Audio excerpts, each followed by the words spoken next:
Mesdames et messieurs, bonjour et bienvenue dans l'émission Politiquement Chaud de ce week-end. Ce week-end, nous recevons pour vous Laurent Delors Faton. Il est doctorant en communication. Il est aussi le secrétaire national adjoint à l'économie numérique du parti FCBE. Avec lui ce jour, nous allons essayer de décortiquer l'actualité nationale au Bénin. Nous allons aussi parler de son parti politique. Laurent Delors Faton, merci de répondre à notre invitation. C'est un plaisir pour moi d'être dans vos studios. Merci. Dans ce studio, je suis comme d'habitude avec Samuel Dayou. Samuel Dayou, bonjour. Bonjour Noureddin Moussa, chers auditeurs, bonjour. Et M. Faton, bonjour.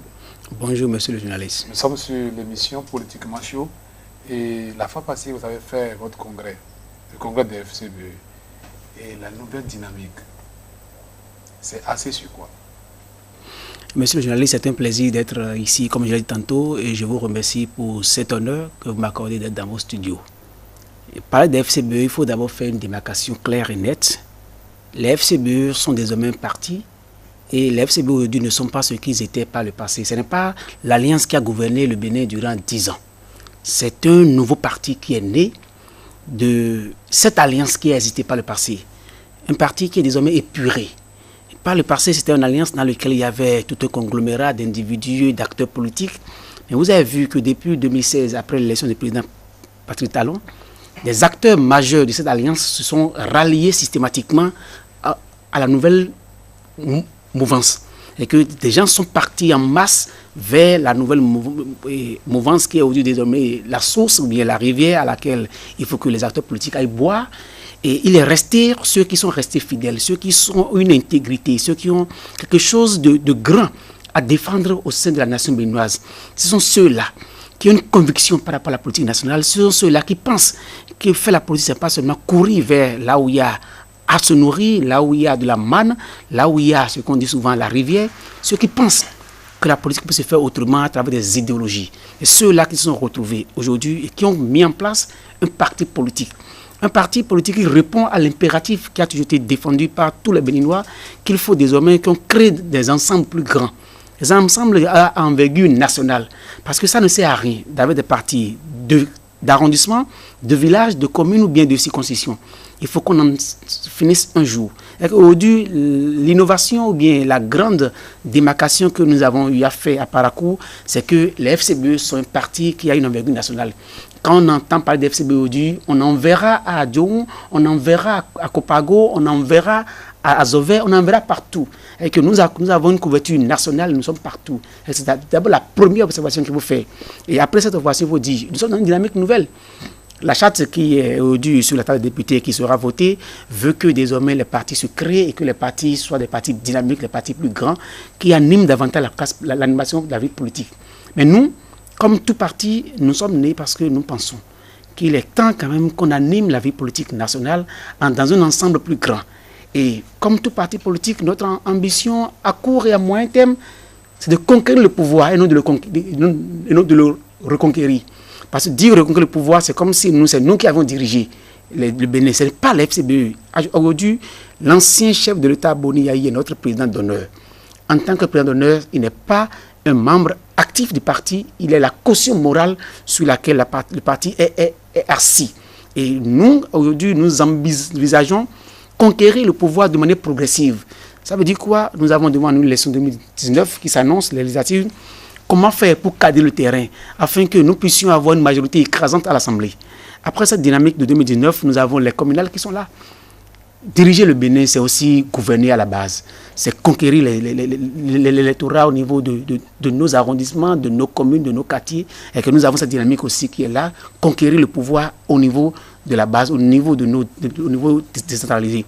Vous avez dit tout à l'heure, FCBE d'aujourd'hui est très différent du FCBE. Il y a une démarcation nette entre les deux. Vous avez cité les défections que vous avez eues avant de transformer FCBE en parti. Il y a eu beaucoup de défections. Pourtant, vous soutenez que le parti est plus solide. Vous savez... Vous parlez aussi d'appurement. Est-ce que vraiment il y a eu appurement?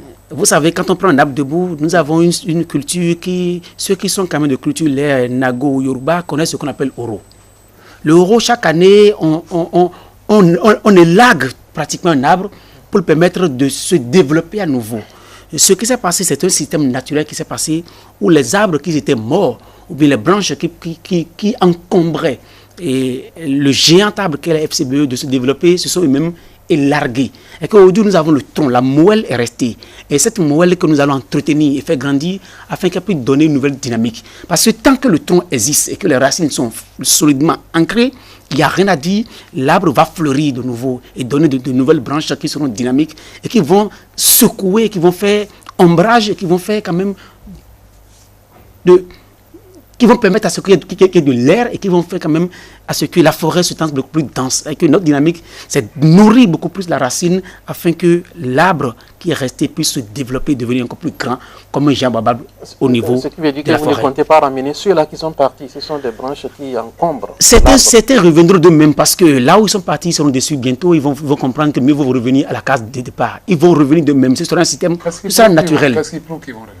Laissons le temps au temps, vous verrez avec le temps ce qui va passer. Ne vous leurrez pas. Nous connaissons quand même un peu bien la dynamique politique au Bénin. Hein. Les gens sont partis, ils n'ont pas conviction, parce que beaucoup ils sont parce qu'il faut quand même qu'ils se nourrissent. Beaucoup ils sont parce qu'il faut qu'ils se protègent. Beaucoup ils sont parce qu'ils n'avaient pas de conviction. Beaucoup ils sont parce qu'ils ont des choses quand même pour lesquelles eux-mêmes connaissent qu'ils devraient quand même qu'ils soient toujours côté de pouvoir pour se protéger ou bien pour quand même assurer une certaine aisance. Ça veut dire que dans le passé, il y avait eu une gabegie. Ne vous leurrez pas, gérer le pouvoir durant 5 ans, durant 10 ans n'est pas chose facile. Et on ne peut pas tout contrôler. C'est-à-dire qu'on le veuille ou pas, il y avait quand même des brebis galeuses qui étaient dans la cour. Et ces brebis galeuses, eux-mêmes, ont trouvé quand même qu'ils n'avaient pas leur place au sein de la FCBE, ils sont partis d'eux-mêmes. Et qu'on le veuille ou pas, ceux qui sont là aujourd'hui, je vous dis, c'est une conviction. Et si vous regardez un peu bien notre parti aujourd'hui, il y a du sang neuf. Vous allez voir que l'équipe dirigeante est pratiquement jeune. On a voulu que la jeunesse prenne le contrôle. Notre secrétaire national, c'est un jeune, qu'on le veuille ou pas. Et si vous regardez dans le bureau, il n'y a pratiquement une seule personne quand même d'une génération donnée. Et que c'est une nouvelle dynamique jeune. C'est la question qu'on allait vous poser. Pourquoi vous avez mis de côté ceux-là qui sont les sages du parti, tels que Azatasu, qui était le coordonnateur de l'Alliance FCBE? Les sages ont aujourd'hui des positions de conseillers.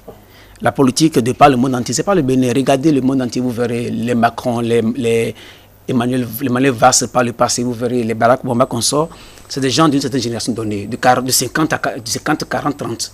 La fourchette aujourd'hui, c'est 50, 40, 30. Et c'est nous qui sommes au cœur de la dynamique mondiale aujourd'hui. C'est nous qui maîtrisons les réseaux sociaux, c'est nous qui maîtrisons l'éthique, c'est nous qui maîtrisons la nouvelle conception de la vie aujourd'hui. Il est question que ce soit nous qui soyons les acteurs, les premiers acteurs, que ce soit nous qui décidions de ce qui se fera, parce qu'on ne peut plus gouverner aujourd'hui et laisser de côté la jeunesse de par le monde entier. Cette dynamique qui se fait de par le monde entier, ce n'est pas au Bénin qu'il faut rester en marge et ce n'est pas aussi les FCBE qu'il faut rester en marge. Parce que les FCBE, comme tantôt je le disais, nous envisageons loin. Et pour aller loin, il faut s'armer, il faut être bien armé et on ne peut pas être bien armé sans la force vive et la force surtout dans la jeunesse. Et c'est elle qui peut quand même porter l'espoir que demain est pour nous. Demain, nous avons l'énergie pour y conquérir, pour conquérir demain et pour le faire. Il faut que ce soit les jeunes convaincus, dynamiques, ayant quelque chose à vendre, ayant une alternative crédible à apporter à ce pays. Parce que, qu'il vous souvienne, 2015-2016, le peuple béninois, de manière unanime, a dit ce qu'on avait vu, on ne veut plus voir. Et nous avons subi un coup de l'histoire béninoise où on dit on en a marre, on veut voir meilleur. Mais malheureusement, ceux qui ont promis ciel et terre au peuple béninois à travers de la démagogie, à travers de mensonges, des montages rocambolesques, ils sont aujourd'hui au pouvoir et nous avons la vérité. Et la vérité nous fait comprendre quand même que là où nous avons quitté hier est meilleur par rapport à là où nous sommes aujourd'hui. Ok, là où nous avons quitté hier est meilleur par rapport à ce que nous avons aujourd'hui. Est-ce que vous êtes sûr que les vivants, les vieux qui sont aujourd'hui les conseillers, les anciens, et vous avez indiqué tout à l'heure les élections législatives par exemple en 2019. Vous êtes sûr que vous, jeunes aujourd'hui, vous serez par exemple tête de liste dans les circonscriptions électorales par exemple? La guerre de génération n'aura pas lieu au sein de FCBE. C'est une incongruité de penser qu'il faut tuer tous les anciens pour pouvoir faire la politique. À aucun endroit sur la terre, vous ne verrez jamais une génération spontanée naître et régner. Il faut toujours une conciliation entre la génération de nos aînés et celle des jeunes. Il faut qu'on trouve une passerelle dans laquelle les jeunes ont leur part aux côtés de leurs aînés.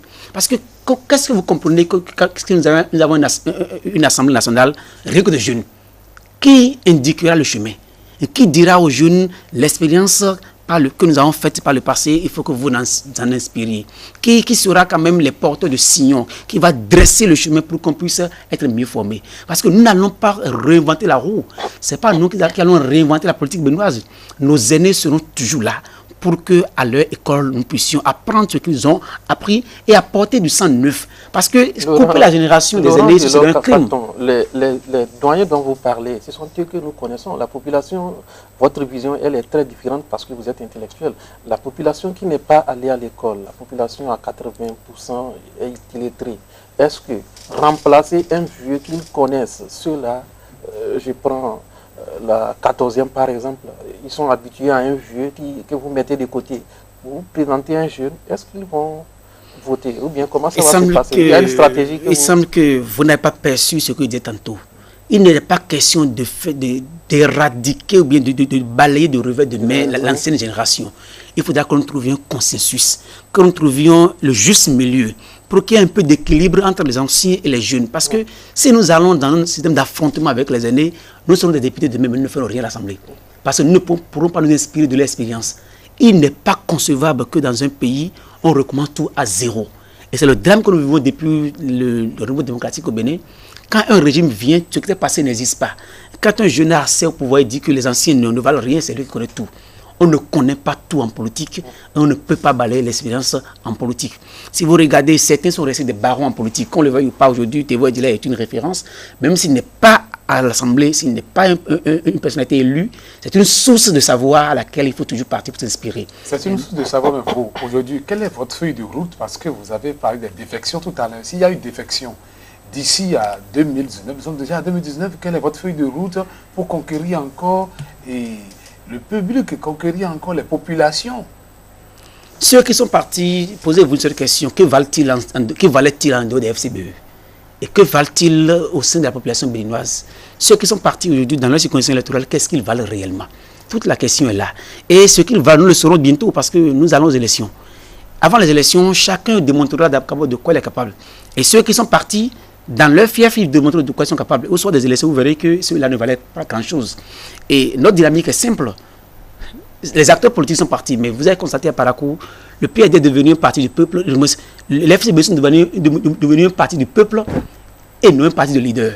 C'est la population aujourd'hui qui adhère. Je ne peux pas vous dire depuis le peu de temps que j'ai été élu membre du bureau national de FCBE, combien de fois des jeunes qui semblent être déçus par le passé de FCBE me disent nous voulons revenir parce que nous avons vu qu'il y a une nouvelle dynamique. Le peuple de manière unanime et de manière spontanée court vers le FCBE aujourd'hui et nous n'avons qu'une seule chose à faire. Leur donner confiance, rassurer et promettre quand même de faire les choses autrement. Parce que 10 ans de gestion n'avaient pas été quand même pour autant une rose. Nous avons eu quand même nos écueils qu'il faut corriger. Et c'est là aussi notre avantage. Nous sommes imbus d'une expérience qui avait connu ses hauts et ses bas. Et aujourd'hui, notre retrait de la gouvernance nous permet de pouvoir nous inspirer de ce qui s'est passé pour promettre un avenir meilleur. Et qu'il est question seulement de reprendre contact avec ce peuple qui avait cru en nous par le passé et qui à un moment donné a été désabusé à cause d'un système de mensonges et autres que le camp d'en face avait mis en place juste pour conquérir le pouvoir et non pour les essayer. Parce que ce qui se passe aujourd'hui, c'est que les gens conquèrent le pouvoir sans jamais chercher à les essayer. Qu'est-ce qui se passe? Tout le monde connaît, c'est pas moi de le dire. La reprobation populaire est intense de jour en jour. C'est pas moi qui le dis. Allez dans nos villages, allez dans nos champs, dans nos marchés, vous verrez que la population est désabusée. Elle est désorientée parce qu'on leur a promis le ciel et la terre. Et ils n'ont même pas une partie de la terre alors qu'on leur a promis la terre. Ils n'ont même pas un lopin d'eau alors qu'on leur a promis qu'ils auront la terre, ils auront tout.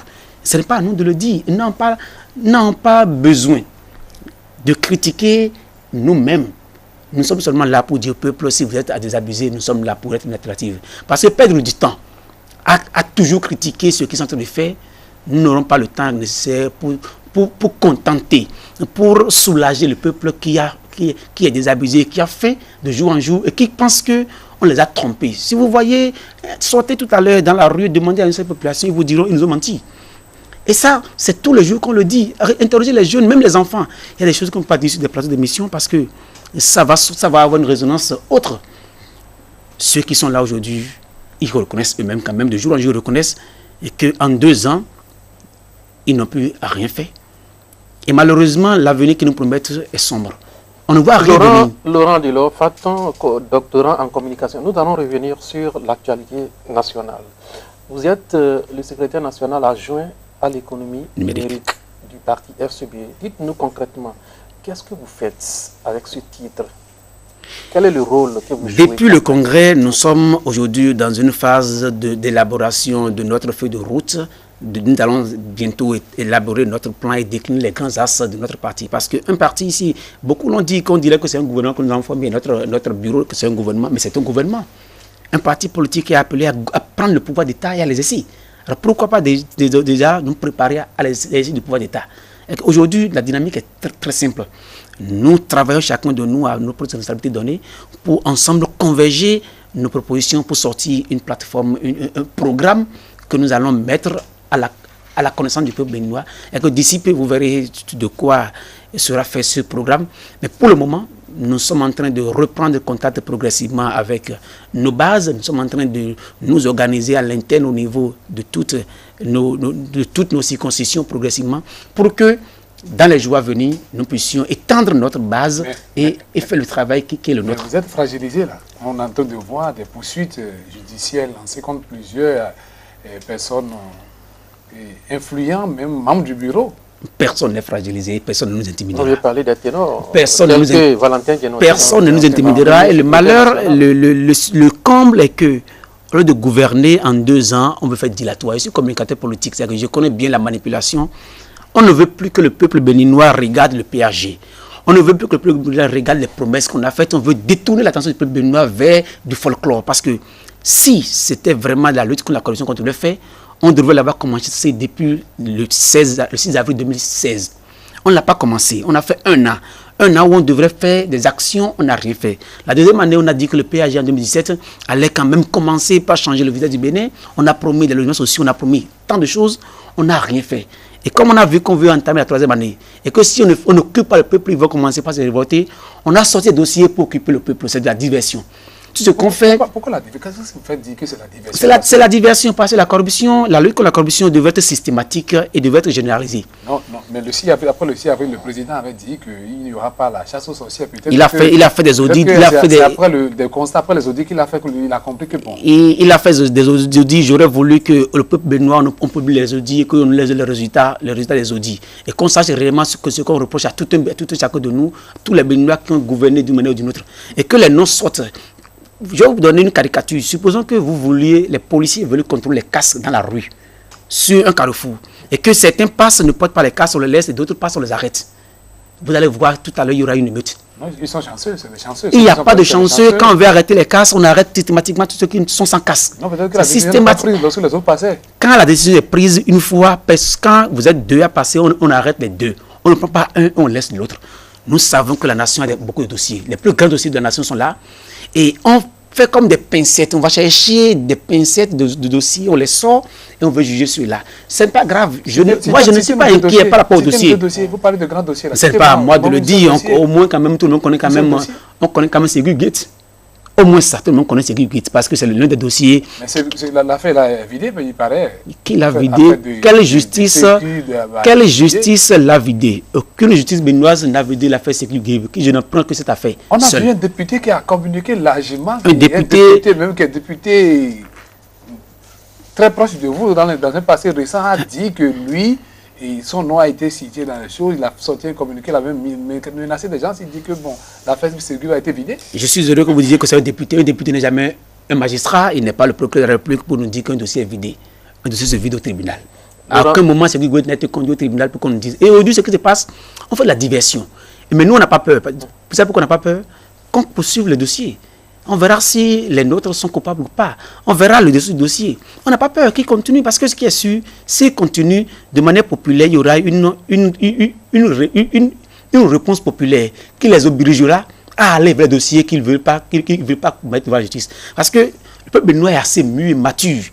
S'ils pensent qu'ils sont assez malins pour nous divertir 5 ans durant, ils n'y parviendront pas.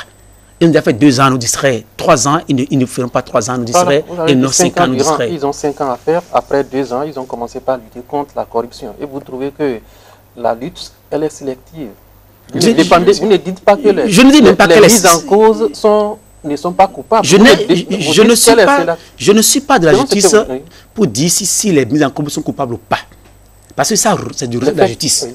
Il n'y a que la justice pour dire si on peut les mettre alors à la disposition de la justice. Mais nous n'avons aucun mécanisme, nous, pour empêcher les gens de poursuivre. Il n'y a que l'Assemblée. On attend qu'ils enclenchent la procédure à l'Assemblée, on verra la suite. Et s'ils sont coupables ou pas, on verra, on en prendra. Mais il y a 61 députés de l'autre côté. Je dis, la question n'est même pas faite de lever de l'immunité parlementaire ou pas. Qu'on conclue la procédure et qu'on l'achève, on verra le bout du tunnel. Et on verra réellement ce qu'il en est. Parce que si on a peur, c'est comme si on se bloque quelque chose, on n'est pas prêt à ce qu'on fasse la lutte contre la corruption. Nous sommes prêts à ce qu'on la fasse. Et qu'on la fasse de manière systématique et générale. Mais si on veut la faire de manière sélective, qu'on la continue. On verra le reste. Mais ce qui est sûr, le peuple béninois ne peut pas être distrait. Parce que les dossiers qu'on sort, on laisse l'essentiel pour sortir les dossiers qui n'en valent pas la peine. Pourquoi le président Boni et Patrice Talon a été élu? Il a été élu parce que le peuple béninois reprochait certaines entre griffes mauvaise gouvernance au président Boni Yayi. Il a été élu parce que on pense qu'on n'a pas réussi à résoudre les problèmes de pauvreté, les problèmes de la scolarisation, les problèmes essentiels du Bénin, développement en question. Mais depuis 2 ans, entre vous et moi, dites-moi, est-ce que le problème de la pauvreté béninoise a été réduit d'un seul iota? On n'a rien eu. Est-ce qu'on a lutté contre la corruption de manière flagrante? On n'en a pas vu. Et qu'on le veuille ou pas aujourd'hui, après 2 ans, avoir beaucoup promis, on se dit, qu'est-ce qu'il vous fait? Parce que regardez, la posture change aussi. Les acteurs, par le passé, avaient une posture trop imbue d'eux-mêmes. Ils étaient trop suffisants. Et vous avez vu, progressivement dans le temps, les masques tombent. Et ils se rendent compte que gouverner n'est pas aussi chose facile. Et je ne dis pas qu'ils sont en train de... qu'ils sont dans une posture facile. Diriger, c'est assez difficile. Mais ce qu'on aurait voulu est qu'ils disent quand même la réalité au peuple.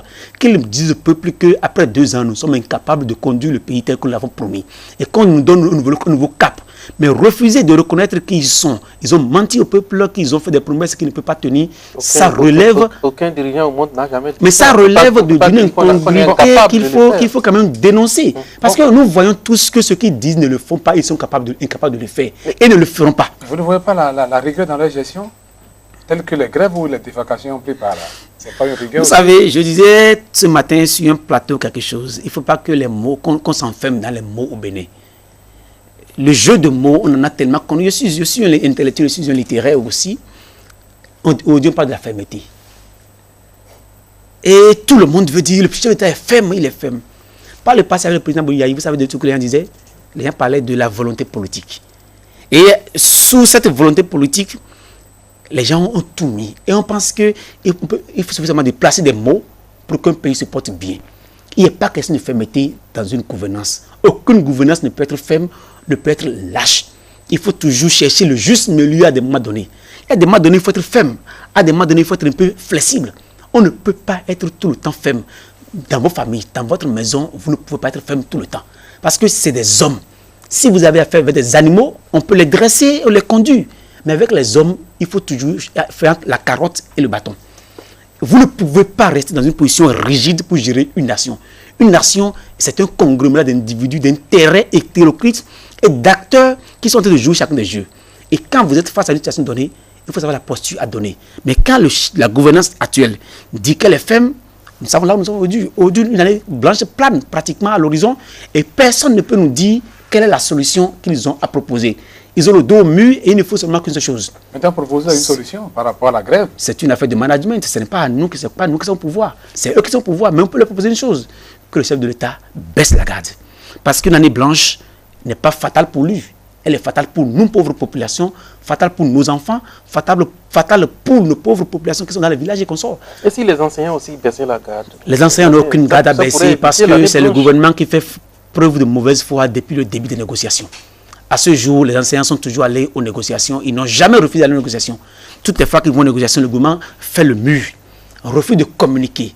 La dernière négociation qui a capoté, c'est parce que le chef de l'État a rencontré les acteurs syndicaux. Il lui a dit, je vous promets de suivre, de recueillir les informations, les recommandations que vous avez faites au cours des négociations. Mais entre la rencontre avec le chef de l'État et les négociations, on fait défalcation.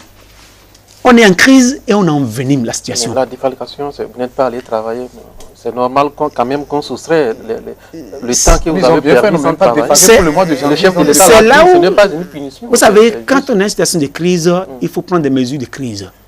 On n'était pas en situation normale pour qu'on prenne des mesures normales. Si on était en situation normale, on prendrait des mesures normales. Mais on était en situation de crise. Et en crise, il faut toujours se comporter comme on est en crise. Il ne faut pas être en crise et à vouloir négocier avec vos avis et l'assommer de par le derrière. Il ne pourra jamais négocier avec vous. La relation syndicat a été prompte. Donc vous trouvez que c'est une erreur de défalquer? Mais c'est une erreur stratégique de gouvernance. On peut défalquer, mais on peut défalquer autrement. Parce que je ne dis pas qu'il ne faut pas défalquer quand les gens font grève. Mais dans quel contexte sommes-nous? Et quand est-ce qu'il faut défalquer? Parce que si même le mobile de défalcation, il n'y a pas un consensus, il n'y a pas d'entente. Le gouvernement dit qu'il a raison, les centrales disent aussi qu'ils ont raison. Parce que le chef de l'État a dit clairement aux femmes du marché que c'est des revendications de 30 ans. Disons, imaginons que dans le temps, ça fait 88, 89. Il savait ces revendications quand il a fait son programme de société. Il les connaissait quand il a fait son PAG. Ça veut dire qu'il n'est pas un intrus au Bénin. Il connaît bien le Bénin. Il connaissait qu'il y avait ces revendications. Il a voulu chef de l'État. Parce que vouloir chef de l'État, c'est une responsabilité trop grande. C'est parce que vous connaissez la situation du pays, vous vous dites, je suis capable de répondre aux aspirations et de résoudre les problèmes. Si vous n'êtes pas capable de prendre en connaissance les problèmes du pays et dire après la solution, il ne serait pas opportun de postuler le même chef de l'État. C'est-à-dire que du moment où il a postulé et qu'il a combattu d'autres candidats qui étaient dans la même posture que lui, c'est-à-dire qu'il ne peut pas nous dire aujourd'hui que la situation est vieille de 30 ans. Qu'elle soit vieille de 30 ans ou pas, il doit trouver le camp qu'il faut pour proposer ce qu'il faut pour qu'on aille. Mais par rapport aux défalcations, je dis cette chose. Pourquoi ne pas aller devant les tribunaux pour qu'une décision de justice sorte pour nous dire que les grèves faites par les enseignants et autres est illégale? Mais l'employeur n'a pas besoin d'aller devant la justice. Mais parce que la situation dans laquelle nous sommes aujourd'hui, aucune des parties ne nous dit qui a raison. Et si personne n'a raison, il n'y a que le droit qui peut nous dire la raison. Il faut que la justice nous dise qui a raison entre les deux. Si la justice dit que par exemple les centrales syndicales sont à la grève, une grève illégale, il n'y a rien à dire. On le défalque. Mais le mobile, tout le monde connaît, c'est le vote du retour des grèves. Ça veut dire que c'est faire partie des libertés. Et les lois au Bénin disent que quand c'est une grève déclenchée pour des libertés, on ne doit pas défalquer. C'est ce que soutiennent les centrales syndicales. Le gouvernement dit que cette grève est illégale. Entre les deux, aucun donne justice. Il n'y a que les tribunaux qui peuvent démarquer les deux. Maintenant que la défalcation a eu lieu, c'est aux enseignants maintenant de se rendre alors à la justice pour porter plainte et voir la suite. Vous savez, est-ce qu'ils ont besoin de rester à la maison C'est le mal de notre pays et il faut que ça cesse un jour. Personne ne veut respecter les lois au Bénin. Nous avons les lois qui sont claires, personne ne veut respecter. Que ce soit le gouvernement, les centrales syndicales, quelqu'un devait respecter quand même la loi. Mais aujourd'hui, la situation dans laquelle nous sommes, si les centrales allaient devant le tribunal, la décision ne sortirait pas demain. Mais la situation dans laquelle nous sommes, il faut que le gouvernement fasse tout pour que l'année qui a été commencée, parce que malheureusement, elle est déjà saccagée cette année, même si on arrêtait les grèves, ce sera une année rafistolée. Et ce sera malheureux parce que depuis des années, on a connu des grèves qui ont fait que le niveau intellectuel a baissé.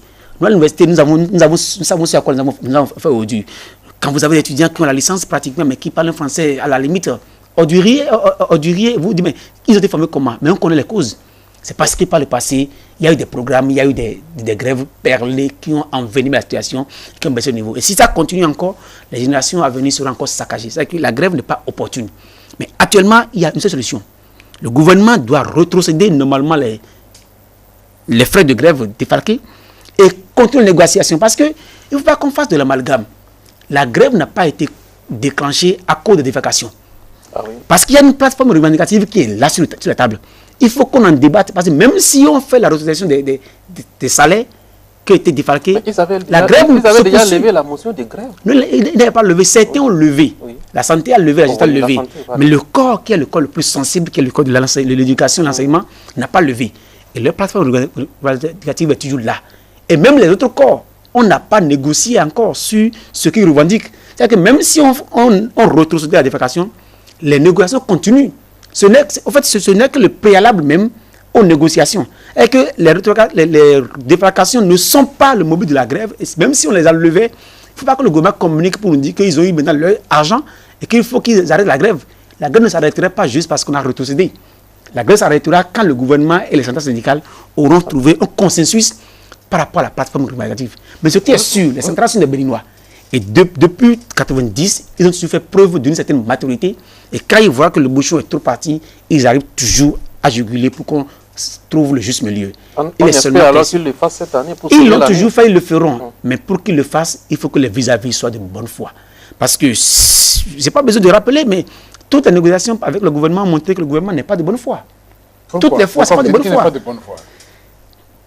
Quand on a voté à l'Assemblée le droit de grève, le retrait du droit de grève, c'était parce que les centrales étaient en négociation. On avait dit qu'on avait installé les commissions pour débattre des revendications. Mais à aucun moment, ces commissions n'ont travaillé. Et sans qu'on ait travaillé, on ne passe pas derrière pour leur arracher le droit de grève. C'est une mauvaise foi, c'est de la manipulation. Et ça ne marche pas. Parce que, vous savez, le Bénin n'est pas un patrimoine de quelqu'un. Maintenant, parlez de la radiation. La radiation, elle sera effective? C'est des pipos. On n'est pas radié? Non, personne ne peut radier, ça c'est connu. Qu'est-ce que vous faites? C'est un ballon d'essai qui a été mal lancé. Et ils le savent, ils ont déjà fait repris tactique. Pourquoi depuis quelques jours, on n'en parle plus? Et la marche c'est peut-être juste une menace pour les c'est des pipos, c'est un ballon d'essai. Et on sait que les gouvernants, à chaque fois, trouvent des subterfuges pour pouvoir dissuader. Mais ça n'a pas marché. Parce que vous avez vu, quand on a dit radiation, c'est à ce moment que les mouvements de grève se sont endurcis. Les corps qui n'étaient pas en grève ont lancé alors la grève pour dire radiez-nous. Supposons qu'on veuille radier tous les médecins du Bénin. On trouvera qui pour pouvoir soigner les Béninois. Supposons qu'on veuille radier quand même tous les enseignants du Bénin. Qui va enseigner? C'est une décision. Je ne veux pas dire le mot. Il a dit aussi que désormais on ne verra plus une décision aussi en train de sortir là que ceux qui sont des directeurs, par exemple des responsables à un niveau ne seront plus responsables des syndicats. C'est une décision sur laquelle je ne peux pas me prononcer parce que je n'ai pas les éléments significatifs pour pouvoir apprécier. Parce que c'est une tradition qui a été faite par le passé. Si cette tradition n'est pas légale ou pas, je n'ai pas les éléments qu'il faut, mais le contexte dans lequel la décision est apparue est un contexte un peu suspicieux. Parce que les gens sont en grève, on vous dit, on veut vous décharger. On sait que si on dit on va vous décharger de votre direction, par rapport aux prérogatives qui sont là, vous allez préférer rester directeur que d'être syndicaliste, alors on va désamorcer la crise. Vous allez voir, on a créé encore un autre bas de fer. Là aussi, et c'est comme si la gouvernance est en train le gouvernement actuellement est en train de faire la guerre contre le peuple. Pour moi, c'est inconcevable qu'un gouvernement fasse la guerre contre son peuple. Quand on fait la guerre, on fait la guerre contre l'ennemi. Comment ils sont en train de faire la guerre? Mais le peuple n'est pas l'ennemi du gouvernement. On crée des tensions partout. Quand il y a une situation qu'on veut régler, on ne règle pas ça, on crée ça ailleurs. Et c'est aussi un mode de gouvernance, un mode de gouvernance de ceux qui ont échoué. C'est quand on échoue qu'on fait de la diversion, on crée des tensions partout. Pour que personne ne s'occupe vraiment de ce qui se passe, qu'on s'occupe à des situations périphériques et qu'on laisse ce qui est essentiel. C'est du dilatoire, pratiquement. Parce que vous allez voir, depuis un temps, il y a crise partout. Et malheureusement, ce qui m'écoeure est que les acteurs symboliques que sont les religieux et consorts, qui par le passé ont montré que c'est eux, quand le bouchon est poussé loin, ils viennent et disent stop. Tout le monde s'arrête. Quand au moins le clergé, les musulmans, les imams et consorts, quand ils se retrouvent et qu'ils rappellent les acteurs à l'ordre, ils écoutent. Mais j'ai fait le constat que depuis quelque temps, le chef d'État a fait une ouverture. Et tout le monde va parler parce que alors qu'ils avaient dit que le palais était devenu un marché où tout le monde allait, que c'est pas bon que les gens aillent au palais comme ça. Et aujourd'hui, ils accueillent tellement, les gens parlent, ils me disent, si ce n'est pas pire que ce qu'ils ont toujours reproché. Là n'est pas la question. Mais quand les gens vont au palais, ils y vont pour faire quoi? Je pense que ces corps symboliques de la nation, ils ont quelque chose de particulier. Quand le pays tangue, ils viennent et ils essaient quand même de faire l'équilibre. Mais quand ils vont parler désormais, au lieu que ce soit eux qui aident le chef de l'État à trouver la situation, le chef de l'État, c'est lui qui les moralise. C'est lui qui leur donne la leçon. C'est un manager, il a besoin de leur expliquer ce qui se passe. Mais nous avons une tradition, nous avons une culture, nous avons une histoire. L'histoire montre que ceux-là, qu'ils soient intellectuels ou pas, ils détiennent quelque chose de sacré. Et ceux-là, à des moments donnés, on les écoute au moins. Mais aujourd'hui, on ne les écoute pas, on leur parle. Non, ici, il s'agit de Patrice Talon. Il les a invités pour les parler, pour les expliquer la situation. Et ça, si j'étais au palais, et ça, je pense qu'on en a parlé une fois ici, j'étais au palais, dans la salle de communication. C'est un modèle de communication, ceux-là sont des leaders d'opinion. Ceux-là, normalement, quand ils viennent, ils remontent l'opinion populaire au chef. Le chef lui donne sa part et ensemble, ils échangent pour qu'ils puissent être ceux qui doivent relayer. Mais aujourd'hui, on leur dit ce que tout le monde savait. On leur dit, je veux faire telle réforme. C'est opportun. Sans ça, on leur dit, c'est comme si on leur dicte des lois. Alors que ceux-là, l'histoire a montré qu'ils ont une puissance spirituelle et qu'il faut les écouter. On ne les écoute pas. Et quand on ne les écoute pas, vous voulez qu'ils vous aident comment? Parce que si vous appelez le sage, parce que ce sont les sages du pays, ceux-là. Le clergé, ils font quand même un grégor de sages dans le pays. Quand on prend les imams, qu'ils soient analphabètes ou pas, ils ont une sagesse qui est reconnue. Quand on prend les pasteurs, il y a quelque chose qui est reconnu. Quand ceux-là viennent à vous, vous fermez vos oreilles, vous les écoutez. Et vous parlent. Et quand ils partent, vous faites la synthèse pour dire oui, j'ai tiré tel. Mais désormais, eux ne parlent plus. Mais le chef de l'État le parle. Est-ce qu'aujourd'hui, depuis 2015, on avait vu Maître Adrien Mbouji avait dit qu'aucune des deux télécommandes n'est vertueuse. Et l'autre télécommande, probablement, c'est vous. Mais pourquoi les grèves, là, ça vous arrange? J'ai dit tantôt, la grève n'arrange personne. Et quand il y a grève, c'est le Bénin qui en passe. Quand il y a grève, c'est nos enfants qui en partent. Quand il y a grève, c'est le système éducatif qui est malade. Quand il y a grève, c'est l'avenir du pays qui est hypothéqué. Parce qu'il n'y a rien de pire dans une nation qu'une génération mal formée. La grève n'arrange personne. Et que la gouvernance attire bien ceux qui sont au pouvoir arrêtent de voir une main invisible partout. Cette situation n'a aucune main invisible. La chronologie est connue. On a vu comment ça s'est passé. Et pourquoi aujourd'hui on veut voir l'ancien président Bolingaï derrière la grève? On veut voir tout ce qu'on voit. D'ailleurs, est-ce qu'on va passer 5 ans à voir des fantômes? Parce que ça veut dire 2 ans. On ne parle que de Yaïbouni.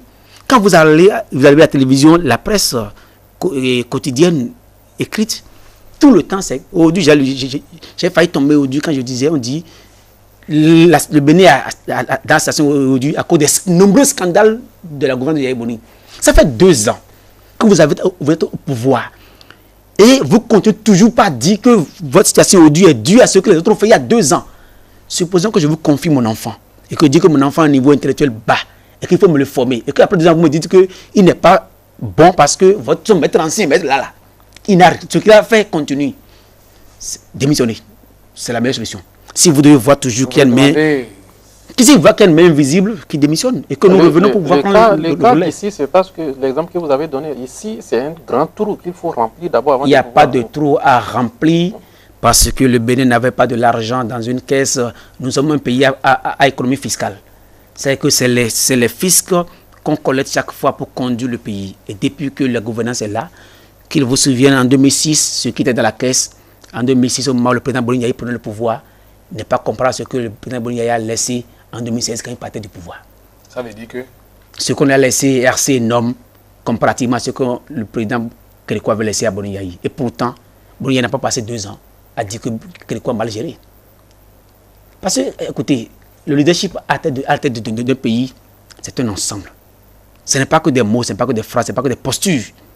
C'est un management élevé à un niveau donné. Et il faut en avoir la carrure, l'expérience. Il faut en avoir les compétences aussi. Et si les compétences ne sont pas réunies, il faut faire tout le moyen pour les trouver.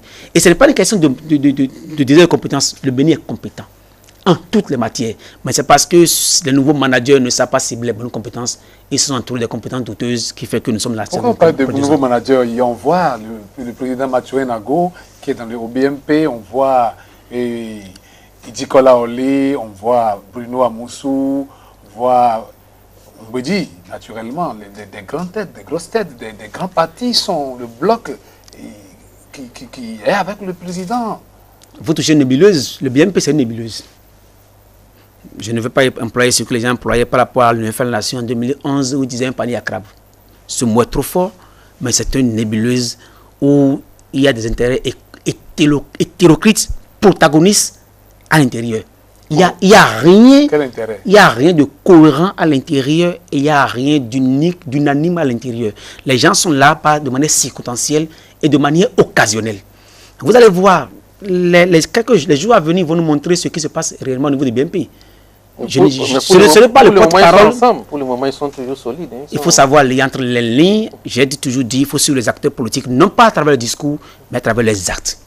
Les actes devaient vous montrer qu'ils ne sont pas ensemble. Ils doivent vous montrer que les gens sont là parce qu'il faut être là pour un moment donné et que bientôt on va voir.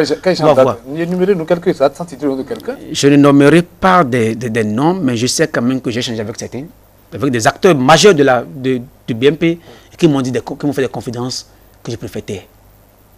Vous savez, nous avons une sociologie politique. Le président de la République sera surpris très bientôt. Surpris ou pas surpris, là n'est pas ma question. Mais ce qui est sûr, ma préoccupation est de savoir quand même que le BMP, c'est un groupe hétéroclite, aux intérêts divergents, avec des acteurs qui ne vont jamais s'entendre et qui ne se sont jamais entendus. Mais ils s'entendent maintenant? Ils ne se sont jamais entendus, ils ne vont jamais s'entendre. Il y a des acteurs que vous connaissez et que depuis 90, ils sont aujourd'hui ensemble, mais toutes les fois qu'ils sont ensemble, quelques jours plus tard, on s'est rendu compte que c'est du folklore qui est là. Le chef d'État le sait, eux aussi le savent, et nous le savons tous. C'est du folklore. Le reste, vous savez, la sociologie politique montre que les gens ont besoin de moyens, quelquefois, ou bien besoin de la caution du chef pour pouvoir aller vendre de l'illusion au peuple. Monsieur Fatan, je sais qu'il y a quelque chose que je voulais vous demander. Excusez-moi. Vous avez suivi l'honorable Badamassi ces derniers jours? Je l'ai suivi, mais je ne l'ai pas écouté. Vous avez suivi sur votre candidat? Je l'ai suivi, mais je ne l'ai pas écouté. Vous comprenez bien ce qu'il dit? Il ne m'a pas trop intéressé. Parce qu'on connaît la posture. C'est le kamikaze de tout le régime. Le kamikaze, de tout le régime. Le mot est trop fort. Là. Non, le mot n'est pas trop fort. Parce que... pas gardé, c'est un bon kamikaze. Vous savez, chacun prend sa posture. Il a pris une posture et il joue son rôle. C'est un acteur. C'est un acteur. Il a décidé d'être kamikaze. Et il joue son rôle depuis tout le temps. Il joue son rôle dans la posture. On ne peut pas le changer. C'est le rôle qu'il s'est donné pour jouer. Et il le joue. Et ceux qui le jouent savent que le rôle qu'il joue, ils savent qu'il a mission pour une cause donnée. Et la cause, on la connaît. Mais ce qui est sûr. En politique, aucune loi n'interdit ce qu'il fait. Donc, c'est un acteur politique. Et il joue le jeu. C'est pour ça que je dis, je l'ai suivi, mais je ne l'ai pas écouté. Parce que je sais ce à quoi ça rime, vers où ça conduit. Ce n'est pas aujourd'hui, ça ne date pas d'aujourd'hui. Il a fait aussi avec nous, on savait. Ça veut dire que s'il fait aujourd'hui, on comprend bien l'acteur. On était bon serviteur hier. Non, ce n'est pas fait de bons serviteurs.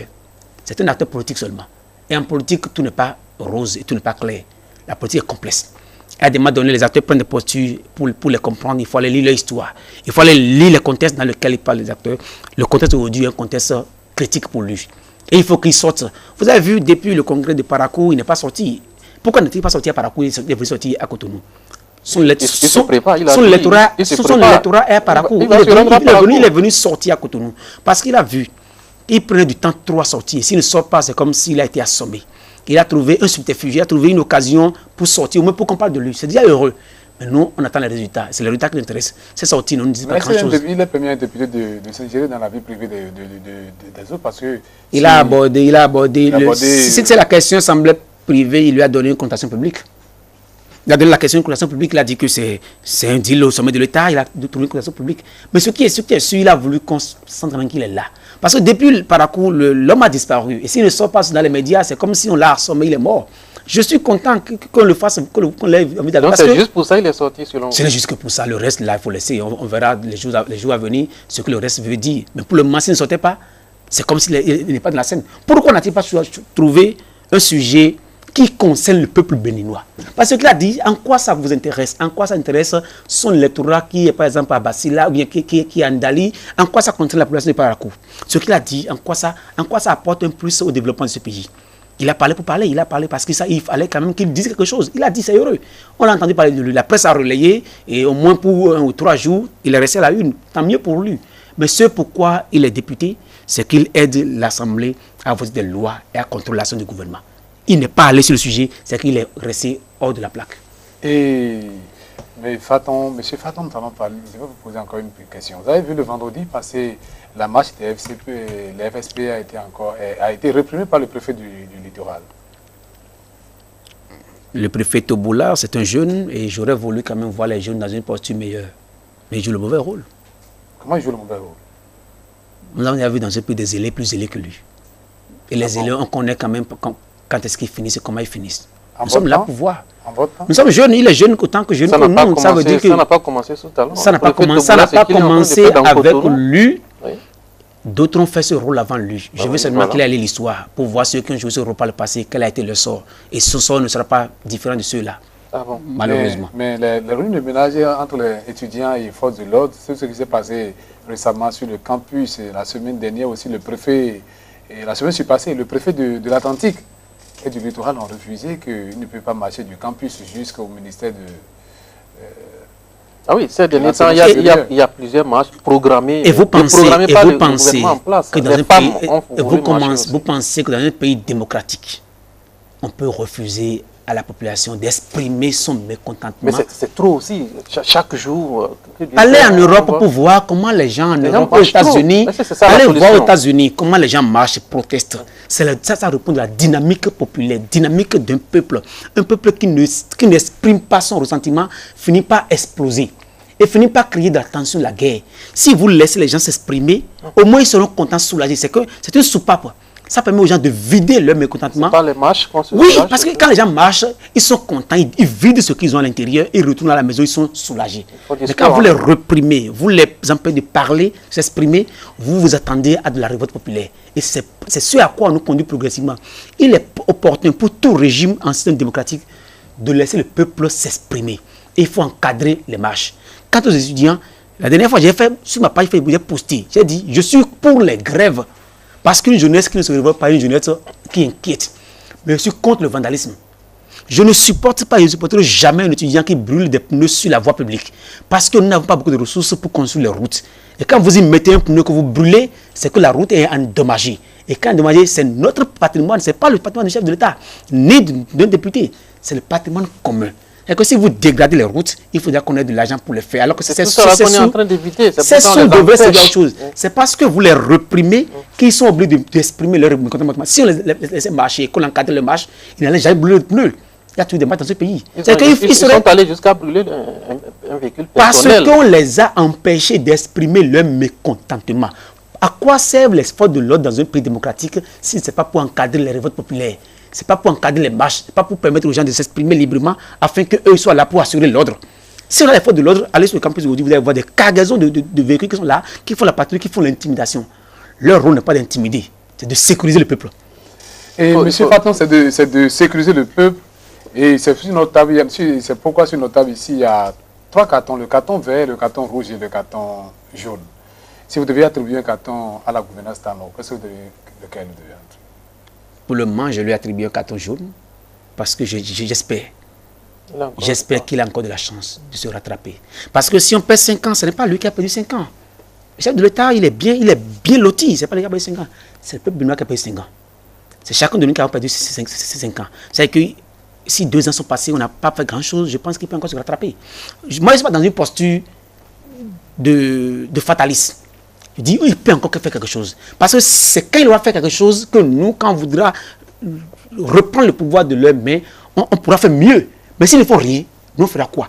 C'est-à-dire que l'idéal est que les 3 années qui restent, qu'ils puissent quand même redescendre la balle et qu'ils comprennent que les 2 ans ont été gâchés à cause de leur posture, de trop sachant, de croire que tout est à reprendre, qu'il peut tout reprendre, alors que 3 ans restent. Qu'ils descendent la balle et qu'ils trouvent le moyen de réaliser le nécessaire que le minimum afin qu'au bout de leur bilan, on puisse dire ils ont fait ci, ils n'ont pas fait ça. Et sur ce qu'ils n'ont pas fait, on pourra faire le débat plus tard. Selon vous, les 2 ans, c'est de la gâchis selon ce que vous dites. Ils n'ont rien fait pratiquement dans les pas. Dire qu'un gouvernement en 2 ans n'a rien fait, c'est trop dit. Oui. Mais ils ont fait le minimum, le strict minimum. Ils pouvaient faire mieux. Pour qu'ils améliorent, qu'est-ce que vous avez à leur dire directement? Simplement, je leur dis 2 choses. Le Bénin nous appartient à nous tous. On ne peut pas gouverner le Bénin contre les Béninois. Qu'ils sachent que même la population qui est à Tchoumi, à Tchaourou et consorts, il faut qu'on prenne compte de ses aspirations pour pouvoir mieux gouverner ce pays. C'est la première chose d'abord. Qu'on gouverne le Bénin pour les Béninois d'abord. Et non pour l'extérieur, et non pour des individus. Première chose. La seconde chose, on ne peut pas vouloir gouverner le peuple béninois et oublier l'histoire. Nous avons une histoire. Il faut qu'il s'inspire davantage de notre histoire pour pouvoir y trouver les ressorts qu'il faut pour bien gouverner ce pays. Parce que les ressorts pour gouverner ce pays sont dans notre histoire. Notre passé est assez riche. Riche au moins de 60 ans. De 60 à ce jour, c'est un passé assez riche qui peut inspirer afin qu'on fasse mieux. Un mot à l'endroit des partisans, des membres du parti FCBE. C'est un honneur. Ceux qui sont déjà à la maison et ceux que vous voulez. Je dis seulement, à nos militants de ne pas avoir peur. C'est plus que jamais aujourd'hui que nous sommes heureux, que nous sommes confiants, que nous savons que l'avenir est à nous. Il n'y a rien à faire. Nous sommes les plus grands partis politiques au Bénin aujourd'hui et nous le demeurerons. Les jours à venir montreront que nous sommes plus que jamais forts et qu'aujourd'hui nous avons l'énergie qu'il faut, la conviction, la nouvelle vision qu'il faut, la force qu'il faut, le charisme qu'il faut pour corriger ce qu'on a fait par le passé comme erreur, afin que demain, on ne fasse plus des erreurs comme par le passé et que demain, nous puissions apporter une alternative crédible et meilleure au peuple béninois qui en a tant besoin, qui a trop souffert. Il faut qu'un jour, la souffrance s'arrête pour qu'on puisse construire un Bénin nouveau pour ce pays. Laurent Faton, merci. Samuel Dayou, nous sommes pratiquement à la fin. Nous sommes pratiquement à la fin de ce numéro de l'émission Politiquement Chaud. Monsieur, madame, merci de nous suivre jusqu'à la fin de cette émission, sans discourir, sans pleurer, rien dit de plus. Vous avez suivi M. Faton du début jusqu'à la fin.